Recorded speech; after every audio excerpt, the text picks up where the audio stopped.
Money and economy എന്ന ചാപ്റ്ററിൻ്റെ last ക്ലാസ്സാണ് ഇന്നത്തെ ക്ലാസ്.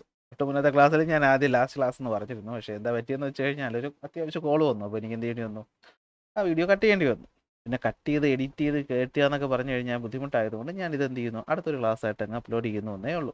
ഓക്കെ, കാരണം എഡിറ്റ് ഒക്കെ ചെയ്യാന്ന് വെച്ചാൽ വലിയ ബുദ്ധിമുട്ട്. നമ്മുടെ അത്ര എനിക്കൊന്നാമത് എഡിറ്റിങ്ങിനെ പറ്റി വലിയ വിവരമില്ല. അത്യാവശ്യം ഒരു ബേസിക് സോഫ്റ്റ്വെയറിൽ ഇങ്ങനെ കട്ട് ചെയ്തിടാൻ മാത്രമേ എനിക്ക് വലിയ വശമുള്ളൂ.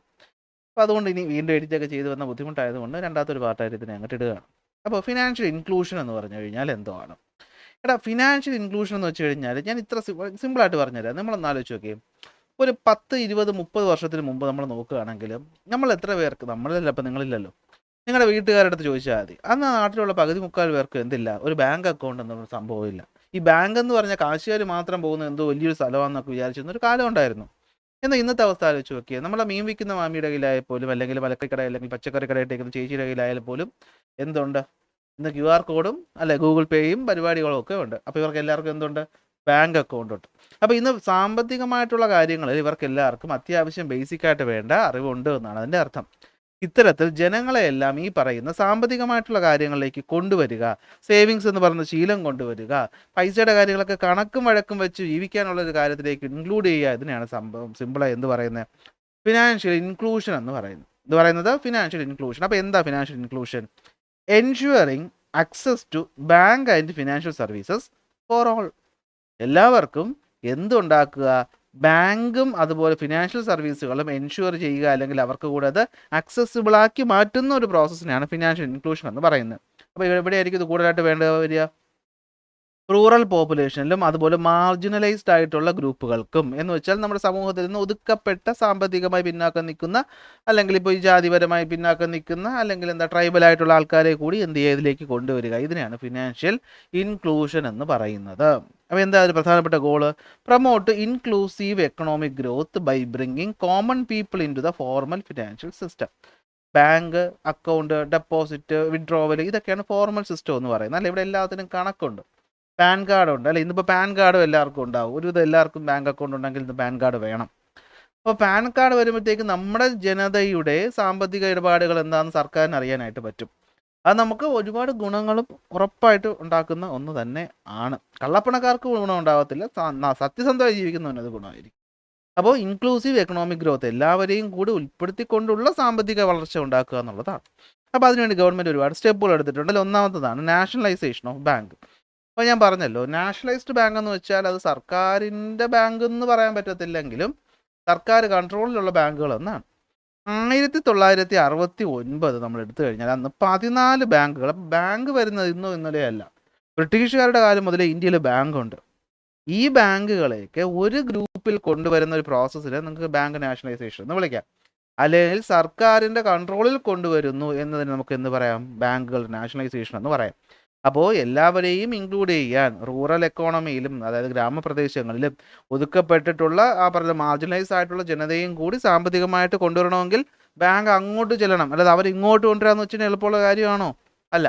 അപ്പോൾ അവർക്ക് ആക്സസിബിൾ ആയിട്ടുള്ള സ്ഥലത്ത് ബാങ്ക് വരണം, അവർക്ക് ഫ്രണ്ട്ലി ആയിട്ടുള്ള രീതിയിൽ കാര്യങ്ങൾ വരണം, അവർക്ക് ആവശ്യമായിട്ടുള്ള ചെറിയ ലോണുകളും കാര്യങ്ങളും, അവർക്ക് ചെറിയ അക്കൗണ്ട് തുടങ്ങാനും ഒക്കെയുള്ള സൗകര്യം കൊണ്ടുവരണം. അപ്പോൾ അതൊക്കെ ഗവൺമെൻറ് പറഞ്ഞ് ചെയ്യണമെങ്കിൽ ബാങ്കുകൾ ഗവൺമെൻറ്റിൻ്റെ കീഴിലാവണം. ആ പ്രോസസ്സാണ് ബാങ്ക് നാഷണലൈസേഷൻ എന്ന് പറയുന്നത്. 1969 ISRO രൂപം കൊള്ളുന്ന അതേ വർഷം തന്നെയാണ് എന്ത് വരുന്നത്, ബാങ്കുകൾ നാഷണലൈസ് ചെയ്യപ്പെടുന്നതും 14 ബാങ്കുകളാണെന്ന് നാഷണലൈസ് ചെയ്യുന്നത്. അടുത്ത് 1980 6 ബാങ്കുകൾ നാഷണലൈസ് ചെയ്യുന്നുണ്ട്.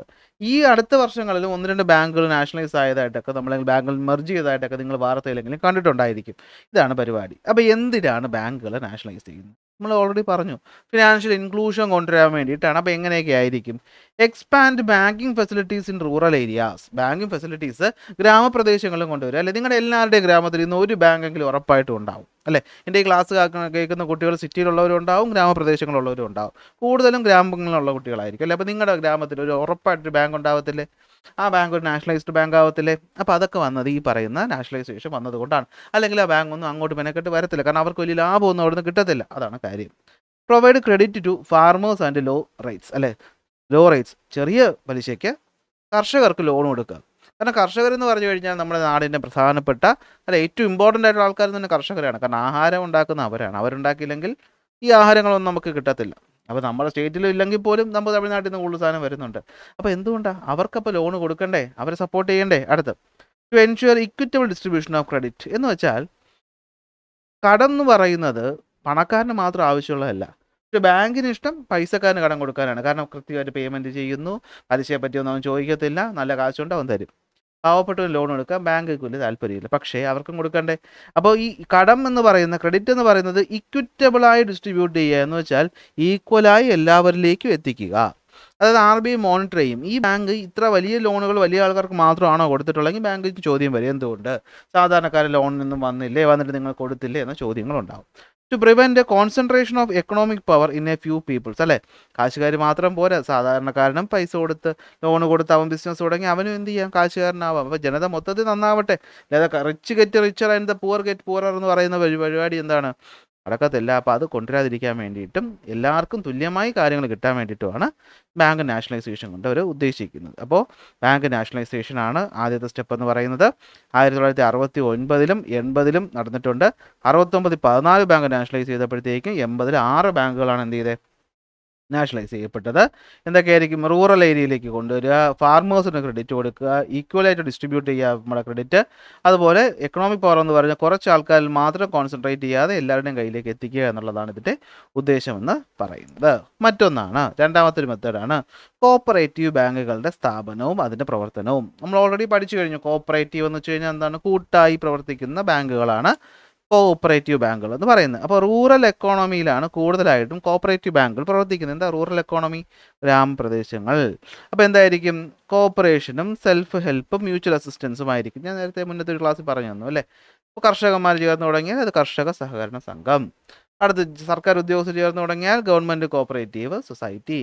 നാട്ടുകാർ ചേർന്ന് തുടങ്ങുന്ന കോഓപ്പറേറ്റീവ് സൊസൈറ്റികളും ഉണ്ട്. അപ്പോൾ അവിടെ ഉത്തരവാദിത്തങ്ങൾ എന്ന് പറയുന്നത് എന്തായിരിക്കും, കളക്റ്റീവ് ആയിരിക്കും, പരസ്പര സഹായമായിരിക്കും, അല്ലേ? അവിടെ എന്താണ്, അവിടെ ഈ പറയുന്ന ഒരു തൊഴിൽ മേഖലയിലുള്ള ആൾക്കാർ ചേർന്നിട്ട് ഒരു സൊസൈറ്റി തുടങ്ങുന്നു. മിക്ക സർക്കാർ ജോലിക്കാർക്കും അവരുടേതായ ഒരു സൊസൈറ്റി ഉണ്ടാവും, മിക്ക പ്രൈവറ്റ് ജോലിക്കാർക്കും അവരുടേതായ സൊസൈറ്റി ഉണ്ടാവും. ട്രേഡ് യൂണിയനുകൾക്കൊരു സൊസൈറ്റി, പാൽ സൊസൈറ്റിക്കാർക്കൊരു സൊസൈറ്റി, അല്ലേ? പാൽ സൊസൈറ്റി എന്ന് പറയുന്ന സൊസൈറ്റി എന്താണ്, ഇതുപോലത്തെ ഒരു കോപ്പറേറ്റീവ് ഗ്രൂപ്പാണ്. ഇതൊക്കെയായിരിക്കും ഗ്രാമങ്ങളിലെ ആൾക്കാരിൽ സമ്പാദ്യശീലം ഉണ്ടാക്കുക, ഈ പറയുന്ന മണി ലെൻഡേഴ്സ് ഉണ്ടല്ലോ, വട്ടിപ്പലിശക്കാർ, അവരെ കയ്യിൽ നിന്ന് ആൾക്കാരെ രക്ഷപ്പെടുത്തുക, ചെറിയ കോസ്റ്റ് ലോൺ കൊടുക്കുക, അങ്ങനെ അവർക്ക് ബിസിനസ്സും ചെയ്യണം, അതിൽ നിന്ന് അവർക്ക് ലാഭവും വേണം. അല്ലാതെ ലോൺ എടുത്തതിൻ്റെ പേരിൽ ഉള്ളതെല്ലാം നഷ്ടപ്പെട്ട് കുടുംബവും വിറ്റ് വീടും വിറ്റ് പോകുന്ന അവസ്ഥ ഉണ്ടാവരുത്. എന്ത് വേണം, അവർക്കും കൂടെ ജീവിക്കണം. അപ്പോൾ അതിന് കുറഞ്ഞ പലിശയ്ക്ക് ലോൺ കൊടുക്കണം. അപ്പോൾ അതൊക്കെ ഇവിടെ സാധിക്കും, കോഓപ്പറേറ്റീവ് ബാങ്കുകളിൽ സാധിക്കും. അപ്പോൾ cooperative bank plays a crucial role in activating the rural economy by providing facilities to village and ordinary farmers, അല്ലേ? സാധാരണ ഗ്രാമവാസികൾക്കും കർഷകർക്കും ലോൺ കൊടുക്കുകയൊക്കെയാണ് ഇവരുടെ ഉദ്ദേശം. Principle of self help and mutual assistance, അല്ലെ? പരസ്പര സഹായവും അതുപോലെ എന്താണ്, കൂട്ടായിട്ടുള്ള പ്രവർത്തനത്തിലൂടെയാണ് ഇത് പ്രവർത്തിക്കുന്നത്. ഒബ്ജക്റ്റീവ് എന്തായിരിക്കും, inculcate the habit of savings among villagers, അല്ലെ? ആൾക്കാരിലേക്ക്, സാധാരണക്കാരിലേക്ക് സമ്പാദ്യശീലം കൊണ്ടുവരിക, വളർത്തുക. നമ്മൾ കണ്ടിട്ടുണ്ട്, നിങ്ങൾ പോയിട്ടുണ്ടെങ്കിൽ നിങ്ങൾക്ക് അറിയാമല്ലോ, അവിടെ എല്ലാം കുറച്ചുകൂടി ഒരു കസ്റ്റമർ ഫ്രണ്ട്ലി ആയിട്ട് എനിക്ക് തോന്നിയിട്ടുണ്ട്, അല്ലേ? അധികം ഇംഗ്ലീഷും വലിയ ജാടയൊന്നും ഈ പറയുന്ന കോപ്പറേറ്റീവ് ബാങ്കുകളിലുള്ളവർക്ക് കാണാറില്ല. പിന്നെ ചിലയിടത്തൊക്കെ ജാട ഞാൻ കണ്ടിട്ടുണ്ട്, അത് വേറെ കാര്യം, നമ്മൾ അതിലോട്ട് പോകുന്നില്ല, അല്ലെ? നിങ്ങൾ ചിലപ്പോഴും, അല്ലെ, ചിലയിടത്തൊക്കെ ഉണ്ടാവും കുറച്ച്, ചില പാർട്ടിയിലൊക്കെ പ്രവർത്തിക്കുന്നവരൊക്കെ ആയിരിക്കും ഇതിൻ്റെ തലപ്പത്തിരിക്കുന്നത്. അപ്പോൾ അവർക്ക് ഇച്ചിരി ജാട ഉണ്ടാവും, എങ്കിലും നമുക്ക് ഫോൺ വിളിച്ചും, അല്ലേ, നമുക്ക് കുറച്ചുകൂടി നമ്മളെ ഒരു വിശ്വാസം ഉണ്ടാകും. കാരണം നമ്മുടെ നാട്ടുകാരായിരിക്കാം, അല്ലെ, നമ്മൾ പരിചയമുള്ളവരായിരിക്കാം. അപ്പം അങ്ങനത്തെ ഒരു ആ ഒരു രീതി എല്ലാം ഇവിടെ ഉണ്ടാവും, കോപ്പറേറ്റീവ് ബാങ്കുകളും ഉണ്ടാവും. കേരളത്തിൽ 1915 തിരുവിതാംകൂറിൽ എന്ത് വരുന്നുണ്ട്, ആദ്യത്തെ കോപ്പറേറ്റീവ് ബാങ്ക് വരുന്നുണ്ട്. ഓക്കെ, പേരെന്തുവാണ്, തിരുവനന്തപുരം സെൻട്രൽ കോപ്പറേറ്റീവ് ബാങ്ക് എന്നാണ് ഇതിൻ്റെ പേര്, തിരുവനന്തപുരം സെൻട്രൽ കോപ്പറേറ്റീവ് ബാങ്ക്. ഇങ്ങനത്തെ കോപ്പറേറ്റീവ് ബാങ്കുകൾ എന്ത് ചെയ്യുന്നുണ്ട്, പ്രവർത്തിക്കുന്നുണ്ട്. നെക്സ്റ്റ് വരുന്നതാണ് മൈക്രോ ഫൈനാൻസ്. അപ്പോൾ എന്തുവാണ് ഈ മൈക്രോ ഫൈനാൻസ് എന്ന് പറഞ്ഞു കഴിഞ്ഞാൽ, മൈക്രോ എന്ന് പറഞ്ഞു കഴിഞ്ഞാൽ എന്താണ്, ചെറുകിട ലോണുകൾ കൊടുക്കുന്ന, മൈക്രോ എന്ന് വെച്ചാൽ ചെറുത്. അപ്പോൾ എന്തായിരിക്കും, ലോ ഇൻകത്തിൽ വരുന്ന വ്യക്തികൾക്ക്, കുടുംബങ്ങൾക്കും ബിസിനസ്സുകൾക്കും ഒക്കെ ചെറിയ ലോണുകൾ കൊടുക്കുകയും ചെറിയ സമ്പാദ്യ പദ്ധതികൾ സ്വീകരിക്കുകയും ചെയ്യുന്ന സ്ഥാപനങ്ങളാണ് മൈക്രോ ഫൈനാൻസ് എന്ന് പറയുന്നത്. പ്രധാനമായിട്ടും നമുക്ക് പറയുമ്പോഴത്തേക്കും നിങ്ങളെല്ലാവരും കേട്ടിട്ടുള്ളൊരു സംഭവമാണ് ഗ്രാമീൺ ബാങ്കുകൾ. അപ്പോൾ നോക്കിയേ, പോവർട്ടി എലിവേഷൻ എന്തൊക്കെയാണ് പ്രധാനപ്പെട്ട എയിം എന്ന് വെച്ച് കഴിഞ്ഞാൽ, poverty elevation, empowerment of the woman and the marginalized, promotion of entrepreneurship and ensuring job creation and improvement of the quality of the life are the main goals so set by microfinance. അപ്പോൾ നിങ്ങൾ ആദ്യം വാക്കിൽ നിന്ന് തന്നെ തുടങ്ങുക. Micro finance എന്തായിരിക്കും, micro എന്ന് വെച്ചാൽ ചെറുത്, അപ്പോൾ ചെറിയ വരുമാനമുള്ള ആൾക്കാർക്ക്. ലോ ഇൻകം ഗ്രൂപ്പുകൾക്കും ഫാമിലീസിനും എന്താണ് സാധാരണ ബാങ്കിങ് ഫെസിലിറ്റീസ് ആക്സസ് ചെയ്യാൻ പറ്റാതെ വന്നപ്പോൾ അതിന് ബദലായി തുടങ്ങുന്ന ഒന്നാണ് മൈക്രോ ഫൈനാൻസ് സർവീസുകൾ എന്ന് പറയുന്നത്. എന്താണ് പട്ടിണി ഇല്ലാതാക്കുക, സ്ത്രീകളെ എന്താണ് ശാക്തീകരിക്കുക, ആൾക്കാർക്കിടയിൽ എന്താണ് ഈ പറയുന്ന എന്താണ് എൻ്റർപ്രണർഷിപ്പ് ബിൽഡ് ചെയ്യുക, അതായത് ബിസിനസ് സ്ഥാപനങ്ങൾ സ്റ്റാർട്ട് ചെയ്യാനുള്ള ഒരു കഴിവ് കൊടുക്കുക, അതുപോലെ ആൾക്കാരുടെ ക്വാളിറ്റി ഓഫ് ലൈഫ് കൂട്ടുക, ഇതൊക്കെയായിരുന്നു മൈക്രോ ഫൈനാൻസുകളുടെ ലക്ഷ്യം എന്ന് പറയും. ഞാൻ മുന്നത്തെ ഒരു ക്ലാസ്സിൽ പറഞ്ഞിട്ടുണ്ട്. തുടങ്ങുന്നത് ആരാണ്? ബംഗ്ലാദേശിലാണ് മുഹമ്മദ് യൂനസ് എന്ന് പറയുന്ന ആളാണ് ആദ്യത്തെ ഗ്രാമീൺ ബാങ്ക് ബംഗ്ലാദേശിൽ സ്റ്റാർട്ട് ചെയ്യുന്നത്. ഇതേ പടി നമ്മുടെ നാട്ടിലുള്ള കുടുംബശ്രീ നിങ്ങൾക്ക് എല്ലാവർക്കും അറിയാം. അതറിയാത്ത ഒരു മലയാളി ഉണ്ടാകത്തില്ല. കുടുംബശ്രീയും സത്യത്തിൽ എന്ത് തന്നെയാണ്? ഒരു മൈക്രോ ഫൈനാൻസ് ആയിട്ട് പ്രവർത്തിക്കുന്ന ഒരു സ്ഥാപനമാണ്. എന്താ സംഭവം? ആൾക്കാർ കൂടുന്നു, ചെറിയ പൈസ സേവ് ചെയ്യുന്നു, അത് ബാങ്കിൽ കൊണ്ട് ഡെപ്പോസിറ്റ് ചെയ്യുന്നു, അതിൽ നിന്ന് ലോൺ കിട്ടുന്നു, അത് ഇവർ തുല്യമായിട്ട് വീതിച്ചെടുക്കുന്നു. അങ്ങനെ ആൾക്കാർക്കിടയിലുണ്ടായിരുന്ന അല്ലെ സ്ത്രീകൾക്ക് തൊഴിലില്ലാത്തവരാണ് എന്നുള്ളൊരു കാര്യമൊക്കെ മാറിയിട്ട് അവർക്കും ചെറിയ സമ്പാദ്യ പദ്ധതിയും അവർക്കും സാമ്പത്തികമായിട്ട് കുടുംബത്തിലേക്ക് കോൺട്രിബ്യൂട്ട് ചെയ്യാനുള്ളൊരു അവസരം ലഭിക്കുന്ന പരിപാടിയാണ് ഈ പറയുന്നത്. അപ്പോൾ ഗ്രാമീൺ ബാങ്കുകൾ എന്ന് പറയുന്നത് മൈക്രോ ഫൈനാൻസിൻ്റെ ഒരു ഉദാഹരണമായിട്ട് നമുക്ക് പറയാം. തുടങ്ങുന്നത് എവിടെയാണ്? ബംഗ്ലാദേശിലാണ്. 1983 കേരളത്തിലെ കുടുംബശ്രീ എന്ന് പറയുന്നത് ഈ രീതിയിലാണ് വർക്ക് ചെയ്യുന്നത്. ഓക്കെ, അറിയായിരിക്കുമല്ലോ. ഇനി നെക്സ്റ്റ് വരുന്ന ജൻ ധൻ അക്കൗണ്ട്. ഇത് നമ്മുടെ മോദിജി വന്നതിന് ശേഷം കൊണ്ടുവന്നൊരു സംഭവമാണ് ഈ പറയുന്നത് ജൻ ധൻ അക്കൗണ്ട് എന്ന് പറയുന്നത്. അതായത് ഇതിൻ്റെ പ്രധാന ഉദ്ദേശം എന്താണ്? ഫിനാൻഷ്യൽ ഇൻക്ലൂഷൻ തന്നെയാണ്. എന്ന് വെച്ചാൽ എന്താ? സീറോ ബാലൻസ് അക്കൗണ്ടുകൾ തുടങ്ങി ജനങ്ങൾക്ക് എല്ലാവർക്കും ബാങ്ക് അക്കൗണ്ട് എടുത്തു കൊടുക്കുക, അല്ലെങ്കിൽ എല്ലാ വ്യക്തികൾക്കും മിനിമം ഒരു ബാങ്കിലെങ്കിലും അക്കൗണ്ട് ഉണ്ടാകണമെന്ന് ഉറപ്പാക്കുന്ന ഒരു പദ്ധതിയാണ് ജൻ ധൻ അക്കൗണ്ടുകൾ എന്ന് പറയുന്നത്. This A scheme to open an account for all those who do not have a bank account in the country. രാജ്യത്ത് ബാങ്ക് അക്കൗണ്ട് ഇല്ലാത്തൊരു പരിപാടിയില്ല. അപ്പോൾ അതിനുവേണ്ടി അവർ എന്തൊക്കെയാണ് ചെയ്തത്? സർക്കാരിൻ്റെ സേവനങ്ങളൊക്കെ ബാങ്ക് അക്കൗണ്ട് വഴിയാക്കി. അപ്പം മടിച്ചു നിൽക്കുന്നവനും ബാങ്ക് അക്കൗണ്ട് എടുത്തേ പറ്റൂ എന്നുള്ള നിലയിലായി. അങ്ങനെ ആൾക്കാരെല്ലാവരും എന്ത് ചെയ്തു? ബാങ്ക് അക്കൗണ്ട് എടുത്തു. നമ്മുടെ കൊറോണ കാലത്ത് മുമ്പ് നമ്മൾ ഡീമോണിറ്റൈസേഷൻ വന്നപ്പോഴും അതിനുശേഷമൊക്കെ ഒരുപാട് കാര്യങ്ങൾ ഇതിനെപ്പറ്റി നെഗറ്റീവായിട്ടും പോസിറ്റീവായിട്ടും ആൾക്കാർ പറയുന്നുണ്ട്. പക്ഷേ എല്ലാവർക്കും ഒരു അക്കൗണ്ട് ഉള്ളത് ഒരു പോസിറ്റീവ് സെൻസിലായിരിക്കും ഞാൻ കണക്കാക്കുന്നത്. ഓക്കെ, അപ്പോൾ എന്താ ജൻധൻ അക്കൗണ്ട് എന്ന് വെച്ച് കഴിഞ്ഞാൽ universal access to banking services for those who without bank account. എന്തൊക്കെയായിരിക്കും? സീറോ ബാലൻസ് അക്കൗണ്ടുകൾ തുടങ്ങുക. ലോ ഇൻകം ഗ്രൂപ്പുകാർക്കാണ് ഇത് കൂടുതലായിട്ട് വരുന്നത്. അതുപോലെ എന്താണ്? ഫിനാൻഷ്യൽ ലിറ്ററസിയും ബാങ്കിങ് ഹാബിറ്റും കൊണ്ടുവരിക. ഇതാണ് ഞാൻ പറഞ്ഞല്ലേ, മീൻ വിൽക്കുന്നവർക്ക് പോലും, മീൻ വിൽക്കുന്നത് മോശമൊന്നുമല്ല, വിദ്യാഭ്യാസം കുറവായിരിക്കുമല്ലോ, പൈസ നല്ല പ്രായമായിട്ടുള്ള ആൾക്കാർക്ക് പോലും ഇന്ന് എന്തുണ്ട്? സ്വന്തമായിട്ടൊരു ബാങ്ക് അക്കൗണ്ട് ഉണ്ട്. ആ പൈസ QR സ്കാൻ ചെയ്ത് നേരെ അവരുടെ അക്കൗണ്ടിലോട്ട് തന്നെ പോകുന്നുണ്ട്. അപ്പോൾ ഇടനിലക്കാരും അതുപോലെ പൈസയുടെ പറ്റിപ്പും പൈസ കൊണ്ടു നടക്കുന്ന ബുദ്ധിമുട്ടും ഒക്കെ നമുക്ക് ഇവിടെ നിന്ന് എന്ത് ചെയ്യാൻ പറ്റും? മാറ്റാനായിട്ട് സാധിക്കും. ഇതാണ് ജൻധൻ അക്കൗണ്ട് എന്ന് പറയുന്നത്. Okay, zero minimum balance account is the special feature of this scheme. It also aims to provide financial services to low income group, promote financial literacy and include habit of savings. Digital currency ഇപ്പോഴത്തെ പുതിയ സെറ്റപ്പാണ്. ഇതും financial ഇൻക്ലൂഷൻ്റെ ഭാഗമായിട്ട് വരുന്നതാണ് അല്ലേ. നമുക്കെല്ലാം അറിയാം, ഈ വാലറ്റ് സംവിധാനമുണ്ട് അല്ലേ. നമ്മുടെ Aadhaar enabled AEPS, Aadhaar enabled payment സർവീസുകളുണ്ട്. അത് ആധാർ വെച്ചിട്ട് നമുക്ക് പൈസ അക്കൗണ്ടിൽ നിന്ന് വിഡ്രോ ചെയ്യാൻ പറ്റും, മൊബൈൽ നമ്പർ വഴിയുള്ളത് പറ്റും. അപ്പോൾ ഇതൊക്കെ ഈ അടുത്ത കാലത്ത് വന്ന ശീലങ്ങൾ അല്ലെങ്കിൽ പുതിയ കാര്യങ്ങളാണ്. Digital currency has been the latest trend in the financial transactions.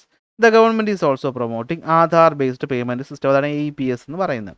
ഈ wallet national financial switch to reduce എന്താണ് physical currencies and increase use of digital currencies.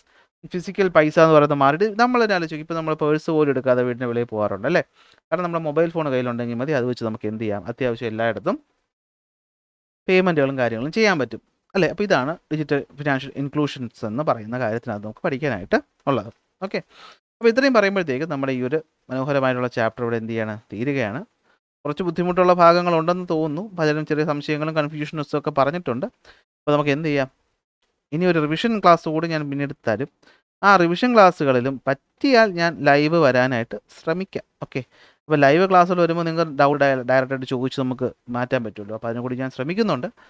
സമയത്തിൻ്റെ ഒരു കുറവുകൊണ്ടാണ്, എങ്കിലും മാക്സിമം ലൈവ് കൂടെ വരാനായിട്ട് ഞാൻ ശ്രമിക്കാം. അപ്പോൾ നമുക്ക് ഇതിൻ്റെ കൂടുതൽ സംശയങ്ങളൊക്കെ പരിഹരിക്കാം. അപ്പോൾ ഇന്നത്തേക്ക് ഇത്രയേ ഉള്ളൂ. ഇതോടെ നമ്മുടെ ഈ ഒരു ചാപ്റ്റർ തീരുന്നു. അടുത്ത ക്ലാസ്സിൽ അടുത്ത ടോപ്പിക്കുമായിട്ട് കാണാം.